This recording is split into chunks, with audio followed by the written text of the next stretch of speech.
할렐루야. 저는 여러분들의 기도 덕분으로 잘 갔다 왔습니다. 자세한 것은 제가 다음 주에 알려드리도록 그렇게 하겠습니다. 오늘 저는 히브리서 12장 6절 이 말씀을 함께 나누면서 하나님이 찾으시는 믿음, 또 하나님이 기뻐하시는 믿음, 하나님이 원하는 믿음에 대한 말씀을 드리려고 합니다. 다르게 말하면 하나님이 사람을 쓰시는데, 부르시는데, 그러면 아무나 부르지 않는다는 거죠. 그 사람의 믿음을 가지고 하나님 사용하시고 부르시는데, 여러분, 하나님이 찾으시는 믿음이라는 것은 하나님이 이 믿음을 가지고 있는 사람을 뽑으신다는 거죠. 이 찾으신다는 겁니다. 이런 사장이 직원을 급히 부를 때는 이유가 있어요. 어떤 일이 생겼다는 거예요. 어떤 일을 생겼기 때문에 어떤 일을 맡기기 위해서 사장이 직원을 급히 부릅니다.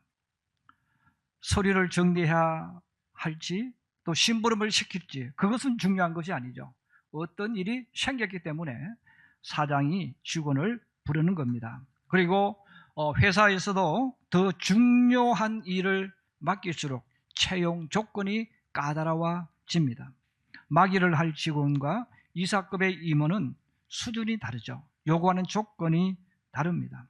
바로 하나님께서도 사람을 찾으시는 이유, 사람을 부르시는 이유를 우리가 여기서 찾을 수가 있습니다. 물론 성경에는 하나님이 특별한 일을 맡길 때가 있어요. 예를 들어서 사사. 그러면 사사는 특별한 일이죠. 특별한 일이기 때문에 사사의 일을 할 수 있는 사람을 하나님 직접 부르셨어요.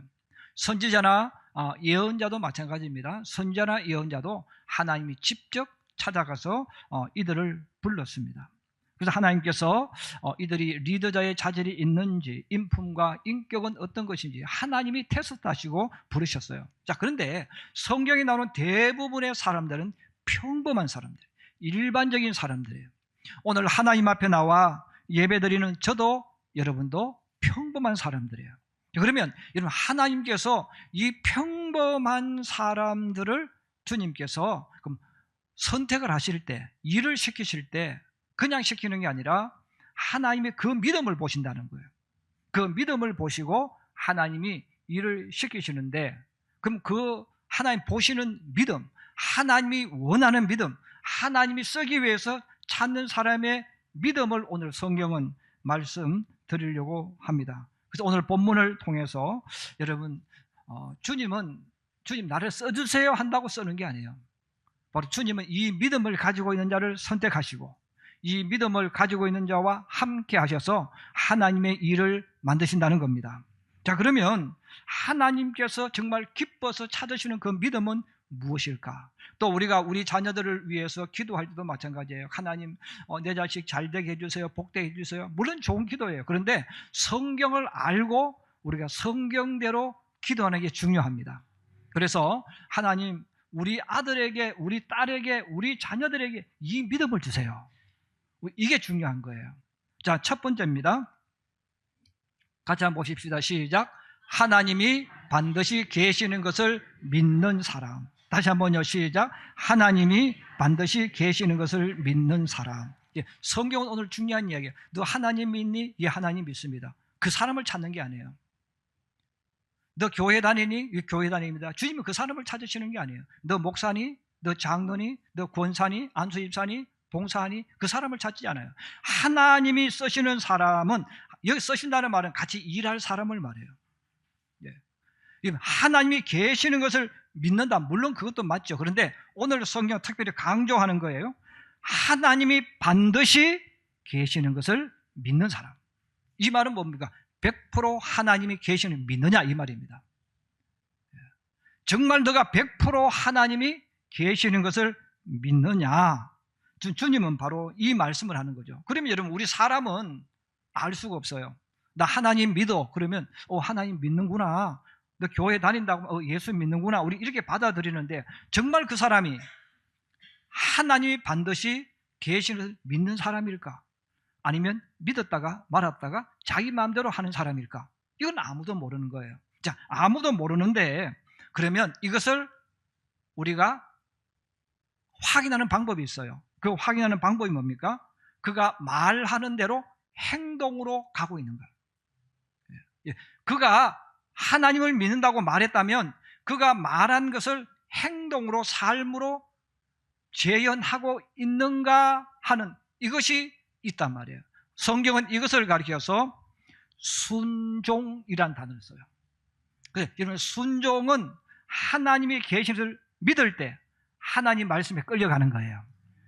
내가 100%를 믿지 못하면 여러분 목숨, 여러분 인생 그분에게 맡길 수 있겠어요? 맡길 수 없죠. 여러분, 부부가 차를 운전해도요 100% 운전사를 믿어야 돼. 근데 우리는 안 믿어. 안 믿으니까 똑바로 가야 되는데 옆으로 꺾으면 막 성질내고 화를 내잖아요. 여러분, 왜 화를 냅니까? 100% 믿지를 못해. 그래서 우리는 운전자가 운전할 때 옆에서 나도 모르게 잔소리하게 되어지고 옳다 그러다 이야기한단 말이에요. 여러분, 내 100% 믿으면 빠르게 달리든 천천히 달리든 좌로 꺾든 돌아가든 지나가든 그건 중요한 게 아니에요. 그 자체를 감사하고 믿고 갈 수 있어요. 그런데 내가 못 믿어. 믿었다가 말았다가 하니까 내가 원하는 대로 가지 않으면 왜 그렇게 하느냐, 왜 운전을 빠르게 하느냐. 아니, 운전을 빠르게 하든 말든 운전자가 알아서 하는 거지. 운전을 천천히 하든 말든 운전자가 알아서 가니까 믿고 맡겨줘야 되는 거예요. 근데 우리는 못 믿기 때문에 뭡니까? 빨리 가자, 천천히 가자, 왜 그렇게 갔냐, 뭐 이렇게 말한단 말이에요. 그래서 순종이라는 단어는 그래서 하나님이 나를 이렇게 끌고 가면 이렇게 끌려가고 저렇게 끌고 가면 저렇게 믿고 갈 수가 있는 거예요. 근데 내가 못 믿으니까 하나님이 나를 이끌어 가실 때 원망하기도 하고 불평하기도 하고 짜증도 나기도 하고 대들기도 하고 이렇게 한다는 거예요. 우리가 교회 다닌다고 해서 그 사람이 100% 하나님을 올 100% 믿는다고 생각할 수 없어요. 여러분, 예수 믿지 않는 사람들을 가만히 보세요. 여러분, 예수 믿지 않는 사람들이 성경을 부인하지 않아요. 여러분, 그분들과 이야기해 보세요. 자기도 성경 믿어요. 성경은 하나님 말씀, 정말 좋은 말씀이 기록된 책이다 하고 믿습니다. 그런데 그들이 믿지 못하는 게 있어요. 표적과 기적을 믿지 못해요. 여러분, 성경 말씀은 좋은 말씀이고 성경 말씀은 하나님 말씀이에요. 알아요. 말을 해요. 그런데 표적과 기적은 믿지를 못해요. 왜 믿지 못합니까? 좋은 말씀인 것은 믿지만, 알지만 하나님이 100% 계시고 일하시는 것을 받아들일 수가 없어요. 믿을 수가 없는 거예요. 그래서 그분들이 교회에 못 나오는 거예요. 그분들이 예수를 못 믿는 거예요. 예수님에게 내 인생을 맡기지를 못하는 거예요. 교회를 다니는 사람들 중에도 하나님이 반드시 계시는 것을 믿지 못하는 사람들이 많습니다. 그냥 교회를 종교생활로 죽으면 천국 간다고 하니까 교회에 다니는 사람들이 많아요. 그래서 예수 믿는 사람들 가운데도 하나님 말씀을 듣고 예수를 믿지만 하나님 말씀이 자기와 다르면 성경대로 안 살아요. 자기 생각대로 사는 거예요. 왜 그렇습니까?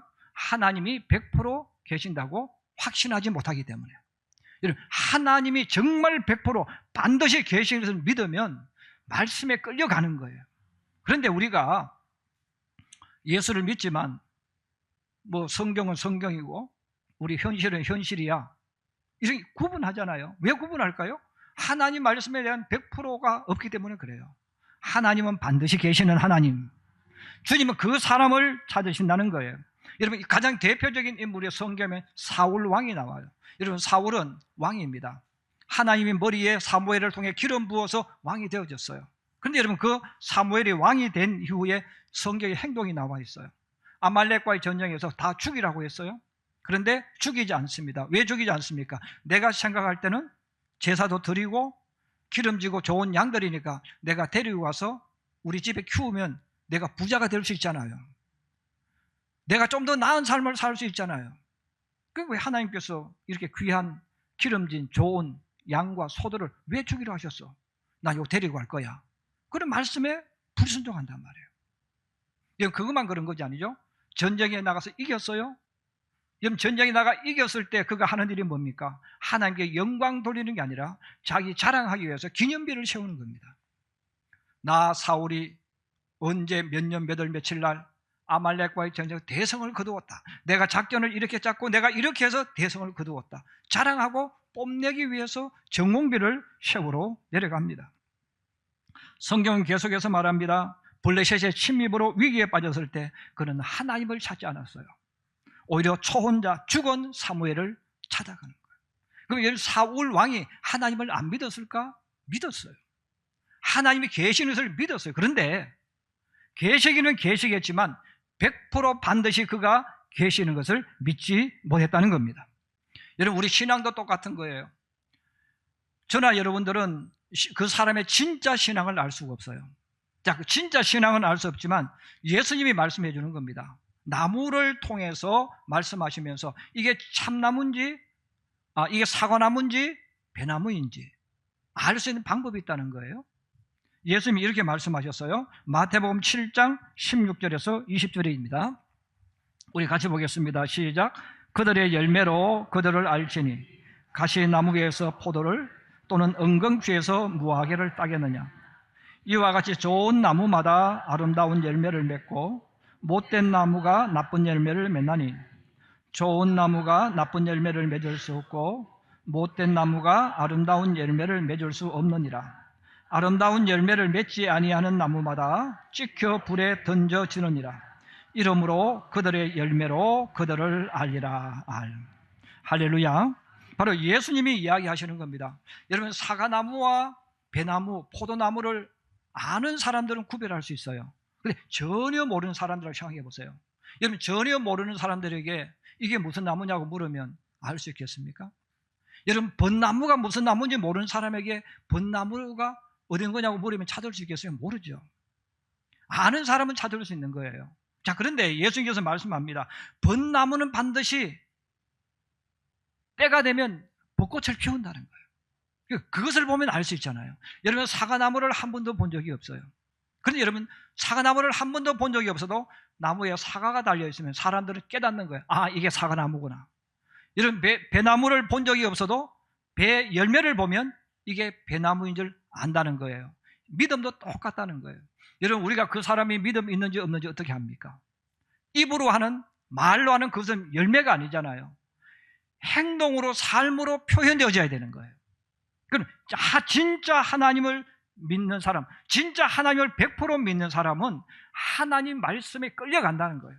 그리고 끌려간다는 말을 제가 쓰지만 하나님의 말씀이 그 속에서 피어나온다는 거예요. 그런데 여러분, 하나님을 믿었다가 믿지 않았다 하는 사람은 어떻게 하겠습니까? 하나님 말씀에 순종하는 게 아니라 순종하기도 했다가 안 하기도 했다가 자기 편의에 따라서 행동이 왔다 갔다 하게 되어지는 겁니다. 자, 그러므로 성경은 우리들에게 이렇게 100% 하나님을 믿는 사람은 어떤 행동을 할까? 성경이 여기에 대해서 계속 우리에게 알려주는 겁니다. 여러분, 다윗을 한번 생각하실 때 이미 저나 여러분은 결론을 알고 있어요. 근데 결론을 우리가 일단 내려놓고 한번 생각해 보세요. 17세 소년 다윗이 골리앗을 만났습니다. 여러분, 골리앗은 성경에 나와 있는 그대로 키가 2m 51이 된 사람이에요. 여러분, 제가 공항에서 키가 제가 재보지 않았는데 제 생각으로 그런 거예요. 한 2m에서 2m 20 되는 사람을 봤어요. 뒷모습을 봤어요. 여러분, 제가 공항에서 봤는데 큰 나무 하나가 걸어가는 거예요. 예. 여러분, 키가 2m에서 20 정도 된 사람이 어깨가 딱 벌어져서 까만 옷을 입고 걸어가는데 그 옆에 여성이 걸어가는데 제가 봤을 때 여성이 한 170에서 얼마 될 것 같아요. 큰 키예요. 근데 매미가 붙어 있는 것 같아요. 그럼 여러분, 2m 20, 2m 50 되는 운동한 사람이 여러분 앞에 있다고 생각해 보세요. 칼을 들고 창을 들고. 그럼 여러분, 그 사람과 싸워 이길 수 있겠습니까? 이미 골리앗은 유명인으로 소문났어요. 그럼 우리 성경에 보면 그러면 하나님이 계시는 것을 믿는 사울, 이스라엘 장군들의 모습이 나와요. 그들은 골리앗을 만났을 때 어떻게 합니까? 다 도망가거나 다 숨습니다. 이런 교회 다니는 사람, 지금으로 말하면 교회 다니는 사람, 교회에서 중요한 일을 하는 사람들이 그가 인생의 위기를 만나고 어떤 내 힘으로 할 수 없는 환경을 만났을 때 어떻게 한다는 겁니까? 도망가거나 숨는다는 거예요. 그런데 17세 소년 다윗이 모르겠습니까? 알죠. 근데 그 다윗이 어떻게 합니까? 다윗은 하나님이 반드시 계시는 것을 믿었다는 거예요. 비록 나이는 어렸지만 하나님이 반드시 계시는 믿었기 때문에 그가 뭐라고 말합니까? 너는 칼 들고 창 들고 세상에 배운 것을 들고 내게 싸우러 나오지만 나는 만군의 하나님 여호와의 이름으로 내게 가노라. 그리고 여러분 그 골리앗을 향해서 나아가 버리는 거예요. 내 이성, 내 생각, 내 능력은 뒤로 내려놓고 하나님이 반드시 계시고 그 하나님이 나와 일하심을 믿는 사람이 어떤 행동을 한다는 겁니까? 그가 만나는 그 문제를 향해서 직진해 버린다는 거예요. 이것이 바로 하나님이 찾으시는 사람이에요. 여러분 우리 시대에 우리 부모님 세대 신앙인들은 이런 신앙인들이 많았어요. 그분들은 정말 가난해도 정말 어려워도 아기를 들쳐업고 교회에 나와서 기도하고 하나님 말씀대로 11조하고 여러분 그분들이 교회 건축할 때요 자기의 모든 것을 쏟아부어서 교회 건축했습니다. 그분들이 다 복을 받았고 그분들의 자녀들이 복을 받아서 오늘날 한국을 이끌어가는 인물들이 된 거예요. 여러분 오늘을 사는 우리 신앙인들이 한번 물어보시면 여러분들이 똑같은 거예요. 힘들잖아요. 어렵잖아요. 여러분 아파트 팔아서 교회 헌금할 수 있겠어요? 못해요. 먹고 살아야 되고 자식들 해야 되고 이것도 해야 되고 저것도 해야 되고 뭐 이미 머릿속에 하나님에 대한 100% 확신이 없는 거예요. 왜? 그만큼 하나님을 믿을 수 있는 길이 없는 거예요. 그래서 오늘날 한국의 교회들은 많지만 이기적인 교인들이 너무 많아. 그래서 하나님을 100% 믿으면 주님 앞에 올인해야지. 근데 올인을 못해. 왜 그렇습니까? 머릿속에 계산을 하는 거예요. 그래서 여러분 그래도 저는 참 우리 교회는 감사한 게 힘들지만 어렵지만 이 무덥지만 식사당번하면서 우리 교회는 그래도 구역에서 불평하는 분들이 없어요. 왜 그렇습니까? 그래도 믿음이 좋으니까 그런 거예요. 여러분 큰 교회 가보세요. 주일날 식사하지 않습니다. 많아집니다. 왜 그렇습니까? 힘들어 죽겠는데 땀 나는데 밥이 뭐냐? 쉬자 편하게 했습니다. 여러분 그거는 믿음이 아니에요. 여러분 이 물결이 교회에 들으면 교회는 죽습니다. 하나님이 찾으시는 사람, 하나님이 원하는 사람은 100% 하나님이 계시를 믿어야 된다는 거예요. 이 믿음을 가져야만 골리앗이 나타났을 때 그 다윗처럼 골리앗을 향해서 죽는 줄 알면서도 가는 거예요. 여러분 하나님을 100% 믿는다는 말은 내가 100% 죽는다고 알지만 그래도 하나님 붙잡고 걸어가는 것이 반드시 계시는 것을 믿는 믿음이에요. 다윗이 그 길을 걸어갈 때 어떻게 되어집니까? 반전이 일어나잖아요. 여러분 왜 우리가 다니엘을 역전의 용사라는 표현을 씁니까? 왜 다니엘이라는 인물을 그렇게 말합니까?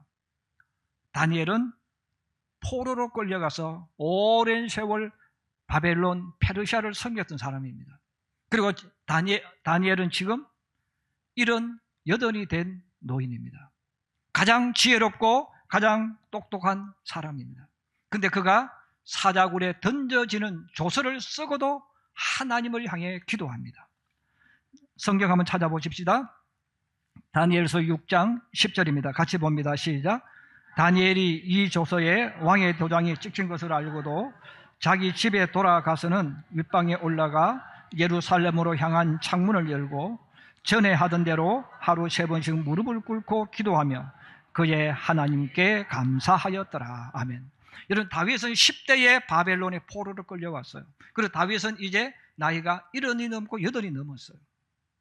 그 오랜 세월 포로로 끌려오는 서름 속에서 그는 어떻게 했다는 겁니까?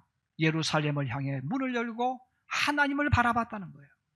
여러분 그것은 바로 다니엘이 믿은 하나님은 있을 수 있고 없을 수 있는 그 하나님이 아닙니다. 다니엘이 믿었던 하나님은 반드시 계시는 하나님이십니다. 여러분 그 하나님을 믿었으니까 그 오랜 세월 동안 환난 속에서, 핍박 속에서, 위기 속에서 이제는 드디어 사자굴 속에 던져지는 그것을 알면서도 하나님을 향하여 기도의 손을 들었다는 거예요. 살기를 택하지 않고 하나님 말씀이라면 나는 하나님 100% 계시기 때문에 그분 말씀대로 걸어가겠다. 그리고 사자굴 속으로 걸어갔던 사람이 다니엘입니다. 여러분, 두려움이 없는 게 아니에요. 모든 것을 잃어버리는 것을 모르는 게 아니에요. 누구보다도 잘 알아요. 그런데 그럼에도 불구하고 앞에 어떤 방해물이 있든 앞에 어떤 장애물이 있든 하나님이 반드시 계시는 것을 믿는 사람은 그 장애물 속으로 들어간다는 거예요. 하나님 그걸 찾는다는 겁니다. 여러분, 저도 여러분도 여기 있는 여러분 모두도 인생을 살아갈 때 다니엘의 사자굴을 만난 것처럼 또 다윗이 골리앗을 만난 것처럼 인생의 장벽을 만날 수 있어요. 내가 이렇게 하면 망할 것 같은 위기를 만날 수 있어요. 그래서 여러분, 주님이 쓰시고 복을 주고 끝까지 이기게 하는 사람은 믿음 가지고 그 장벽을 뚫고 들어가는 겁니다. 피하면 안 된다는 거예요. 피하는 순간 우리는 신앙이 파괴되고 하나님에 대한 믿음을 잃어버리기 때문에 이기는 게 아니라 끝에 가서 보면 실패자가 되어집니다. 오늘도 주님 앞에 나와 예배하는 우리 성도 여러분, 하나님이 반드시 계신 것을 믿고 여러분 앞에 있는 장벽, 불가능하게 느끼는 그 장벽일지라도 그 속으로 말씀 믿고 걸어갈 수 있기를 주의 이름으로 부탁합니다. 하나님은 그 사람에게 역사하고 하나님은 그와 일을 하십니다. 두 번째입니다. 같이 보겠습니다. 시작. 하나님은 자기를 찾는 자들에게 상 주시는 분임을 믿는 사람. 하나님, 두 번째로 하나님이 반드시 계시를 믿는데, 두 번째로는 자기를 찾는 자들에게 상 주시는 분임을 100% 믿으라는 거예요. 저는 오늘 먼저 초점을 하나님은 자기를 찾는 자들, 이 단어입니다. 하나님을 찾아가는 사람이 돼야 되거든요. 그러면 여러분, 하나님을 찾아가려면 어떤 사람이 되어야 될까 하는 겁니다. 자, 첫 번째입니다. 같이 한번 보십시다. 시작. 첫 번째입니다. 시작. 하나님을 찾아갈 수 있는 기회는 고난과 역경. 다시 한번요. 시작. 하나님을 찾아갈 수 있는 기회는 고난과 역경. 게으르고 나태한 사람은 스스로 누군가를 찾아가거나 문제를 해결할 의지가 부족한 사람입니다. 누군가가 해주기를 기다리는 사람, 자기는 아무것도 하지 않고 있는 사람은 주님도 돕지 않아요. 옛날 우리나라 말에 이런 말이 있죠. 감나무 밑에 입을 벌리고 누워서 홍시 떨어지기를 기다리는 사람에 대한 이야기가 있어요. 여러분, 홍시를 먹고 싶으면 내가 감나무로 올라가야 돼요. 아니면 장대를 가지고 감을 떨어뜨려서 따먹어야 돼요. 그런데 그것도 하지 않고 누워서 입 벌리고 입만 딱 벌리고 홍시를 떨어지기를 기다리는 사람, 바로 게으르고 나태한 사람이죠. 하나님을 찾을 의지도 없고 찾고 싶지도 않는 사람을 말합니다. 자, 그래서 우리 부모들이요, 자녀를 양육할 때 오늘 성경이 주는 이 말씀의 뜻을 잘 알아야 돼요. 여러분, 하나님을 내 자녀가 정말 찾아가기를 원한다면 내 자녀를 힘들게 만들어야 돼요. 우리 부모들 가운데 그런 분이 많아요. 내 자식 고생 안 시켜야 되겠다. 여러분, 내 자식을 고생 안 시키면 그 자식이 반드시 뒤에 가면 쏙썩입니다. 왜 쏙썩인다고 제가 말합니까? 하나님을 찾아가지 않거든. 하나님을 만나지 않거든. 부모를 기대고 부모를 의지하는 거예요. 여러분들이 세상 사람이 아니고 예수 믿는 사람이니까 여러분들 머릿속에 항상 그걸 기억하셔야 됩니다. 내 자식은 어릴 때부터 힘들 수 있도록 만들어야 된다. 그래서 하나님을 찾아갈 수 있는 기회를 만들어주고 하나님을 찾아가도록 만들어줘야 돼. 이게 부모가 해야 될 역할이에요. 자, 그러려면 내 자식이 힘들어야 돼요.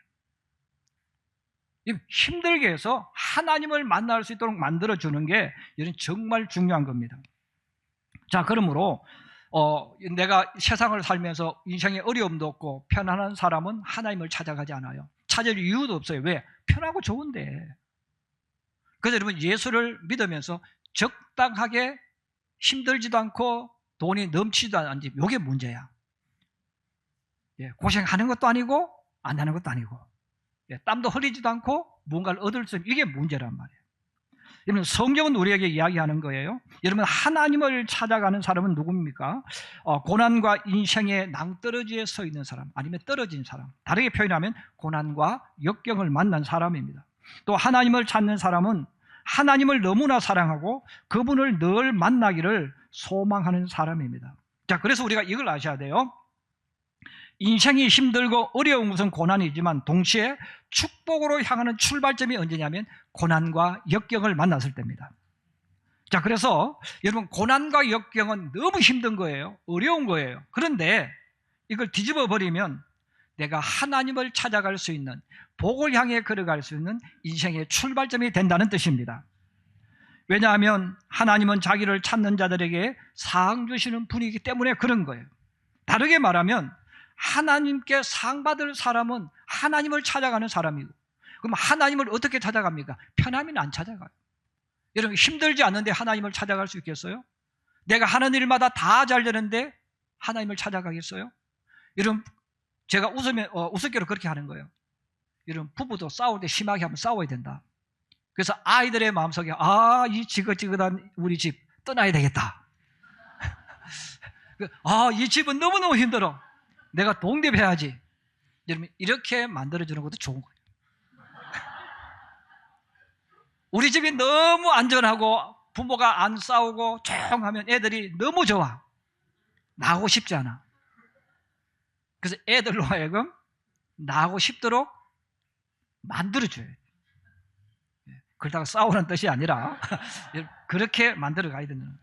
여러분, 현대의 한국 청년들은 표현할 때 이 취업의 벽, 이 미래에 대한 벽에 대한 상실의 시대라고 말해요. 그런데 여러분, 이것은 우리나라만 그런 게 아니에요. 선진국이 다 똑같습니다. 그 선진국도 지금 우리 학생들, 대학생들, 청년들이 취업의 길이 없습니다. 아무리 지식이 높고 좋은 조건을 갖추어도 자리가 꽉꽉 차 있어요. 그래서 세상은 자꾸 그 소식을 전해줘요. 근데 우리 학생들도 청년들도 계속 그 말을 들으면 어느 순간부터 마음속에 이미 답을 가지고 있어요. 취업이 안 된대. 안 돼.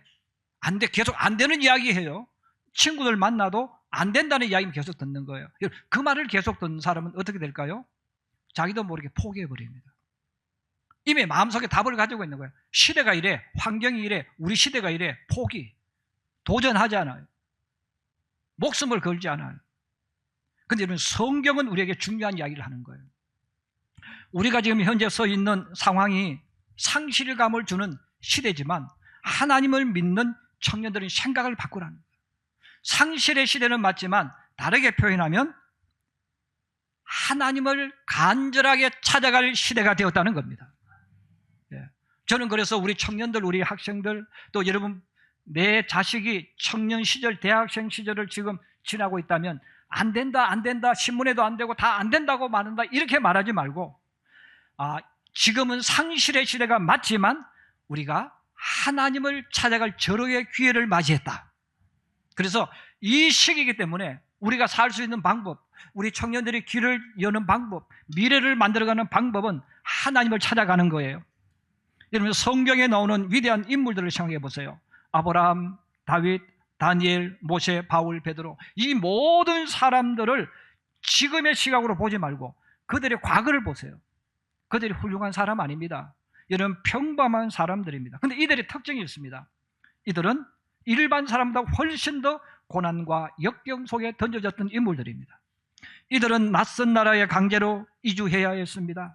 가진 모든 것들을 상실해야 되는 사람들입니다. 주변 사람들에게 핍박과 고난과 좌절 속에 던져졌습니다. 그런데 던져졌는데, 다 잃었는데, 반대로 말하면 간절하게 하나님을 찾아가는 기회를 얻게 된 거예요. 간절하게 하나님을 찾아갈 수밖에 없는 환경이 되어졌을 때 그들은 부지런히 하나님을 찾았어요. 부지런히 기도했다는 뜻이에요. 부지런히 주님을 찾아갔다는 거예요. 그들의 인생이 어떻게 되어졌습니까? 이들은 다 복된 사람이 되어졌어요. 다 리더자가 되어진 거예요. 자, 그러므로 우리가 우리 신앙인의 세상을 살아가면서 나 너무 힘들어, 나 포기하고 싶어, 여러분, 이런 마음이 들 때 그것을 사실로 인정하지만 우리 예수 믿는 사람은 바꿔야 됩니다. 내가 간절하게 하나님을 찾아갈 수 있는 기회가 되어졌다. 할렐루야. 그래서 우리 성도들이 먼저 그것을 마음속에 새겨야 되고 우리 자녀들에게 그 이야기를 해줘야 돼요. 그리고 이것을 행동으로 옮겨야 돼요. 간절하게 하나님께 나가고 또 하나님을 찾고 찾으면 하나님은 반드시 상 주시는 분이심을 믿습니다. 두 번째입니다. 같이 봅니다. 시작. 상 주시는 하나님을 믿는 사람은 끝까지 충성하고 헌신 봉사합니다. 예. 여러분, 상급은 주인이 종이나 일꾼에게 어떤 일을 맡겼을 때 열심히 일하는 대가로 주는 보상입니다. 자, 이 말은 핵심은 이거죠. 하나님께서 맡기신 일을 열심히 하는 사람에게 하나님은 반드시 헌신하고 수고하고 봉사한 것을 반드시 보상해 주시는 하나님이시다. 이걸 100% 믿으라는 겁니다. 세상에서 제일 미련한 사람이 있어요. 성경적으로 말하는 겁니다. 세상적으로 말하는 게 아니고, 제일 미련한 사람은 내가 받은 돈만큼 일하는 사람이에요. 우리 학생들도 있고 우리 청년들도 있고 우리 성도들 알바를 가고 이렇게 하시는데, 여러분들이 항상 그 생각하셔야 돼요. 내가 받은 돈만큼 일한다고 생각한다면 그 사람은 가장 미련한 사람, 가장 바보 같은 사람입니다. 이런 사람은 절대로 주인에게 인정받지 못하고 상급을 받지 못합니다. 왜? 주인이 다 보고 있어요. 여러분, 주인이 있든 없든요, 주인이 일꾼을 불러서 일을 시킬 때 받은 돈만큼 적당히 일하는 사람은 주인이 다 보고 있다가 때가 되면 잘라버려요. 그 사람은 쓰지 않습니다. 그래서 이런 사람이 제일 큰 문제야. 그래서 성경은 우리들에게 중요한 이야기 하는 거예요. 우리 주님은 내가 일한 것보다 더 좋은 선물을 항상 준비하고 계시는 하나님, 그걸 믿어야 돼요. 자, 그것을 믿고 내가 돈을 보고 일하는 사람이 아니라 내게 어떤 일을 맡겨 주었을 때 성경이 뭐라고 말합니까? 충성하라. 여러분, 내가 비록 오늘 알바를 나가서 하루에 시급이 약해, 작아, 그래도 거기에 초점을 맞추지 말고 내가 여기 일하러 왔으니까 내가 열심히 일하는 거예요. 주인이 알아주지 않아도, 아무도 알아주지 않아도 내가 열심히 합니다. 최선을 다해야 합니다. 여러분, 그러면 뒤에서 주님이 보시는 것처럼 주인이 다 보고 있어요. 시간이 지나고 때가 지나면 주인이 불러서 3배를 올려줄 수 있고 4배를 올려줄 수 있고 중요한 자리에 임명할 수 있는 거예요. 왜 그렇습니까? 상급을 볼 수 있으니까 그 일을 하는 거예요. 그러나 내가 일한 만큼, 내가 받는 돈만큼 한다는 사람은 보상에 대한 것을 보지 못하는 사람이에요. 그러니까 내가 요만큼 받았으니까 여기서 끝내려고 하는 사람이 미련한 사람이고 바보 같은 사람. 하나님은 성도들에게 말씀하는 거예요. 너 교회에 봉사하고 있니? 너 교회에서 어떤 일을 하고 있니? 아무도 하나님 안 알아주는데요. 아무도 나에게 보상을 해주지 않습니다. 걱정하지 마. 너는 그걸 보면 안 돼. 너가 충성하고 헌신하면 내가 반드시 너에게 보상해 줄 거야. 이걸 보라는 거예요. 그래서 오늘 하나님은 이스라엘 민족에게, 오늘을 사는 우리들에게 뭘 요구하는 겁니까? 너가 주님 앞에 충성하고 헌신하고 봉사할 때 반드시 상 주시는 그 하나님을 믿으라는 거예요. 여러분, 주님 앞에 여러분이 어떤 부서에 일을 하고 있습니까? 어떤 일을 사역하고 있습니까? 여러분, 교회나 성도들은 여러분에게 복을 주지 않아요. 그런데 하나님 복 주십니다. 하나님 반드시 상급을 주십니다. 이걸 믿으라는 거예요. 자, 그래서 여러분, 진짜 예수를 올바로 믿는 사람, 하나님 앞에 하나님 반드시 계신 것을 믿는 사람의 특징이 뭐냐면 끝까지 충성해요. 100% 하나님이 계시는 것을 믿는 사람은 어떤 봉사를 하든 어떤 사역을 하든 내가 끝까지 하는 거예요. 알아주지 않아도, 인정해 주지 않아도, 월급을 더 올려주지 않아도 끝까지 가는 거예요. 여러분, 이런 사람은 때가 되면 주님이 그를 높여주시는 줄로 믿습니다. 이런 사람이 행동으로 믿음을 하나님께 보여드리는 거예요. 이런 사람들이 100% 하나님 계시는 믿는 사람이고 하나님이 상 주시는 것을 보고 걸어가는 사람이기 때문에 하나님 그 믿음대로 상을 주시는 거예요. 그러나 내가 하나님 주시는 상을 보지 못하는 사람은 적당히 하고 맙니다. 사람들이 있으면 하는 척하고 없으면 하는 척하지 않죠. 이중인격을 가지게 되어지는 거예요. 그러나 신실한 신앙인들은 하나님이 보시든 보지 않든 사람이 보든 보지 않든 상관없어요. 하나님의 임재 속에서 끝까지 가는 거예요. 오늘 우리가 이 말씀들을 기억하면서 여러분 늘 하나님이 반드시 계시는 믿고 그 말씀 따라 걸어가기를 주의 이름으로 축복합니다. 그리고 여러분 고난과 역경과 답답함 아무것도 없는 것은 사실이지만 우리는 이것이 내가 하나님을 찾아갈 수 있는 기회로 만들어주는 축복의 시발점이라는 것을 기억하시기 바랍니다. 그리고 여러분 주님 앞에 헌신 봉사할 때 상 주시는 주님 보고 끝까지 그 길을 걸어가서 하나님이 준비해 놓으신 그 상급을 받는 우리 성도들이 되기를 주의 이름으로 축복합니다.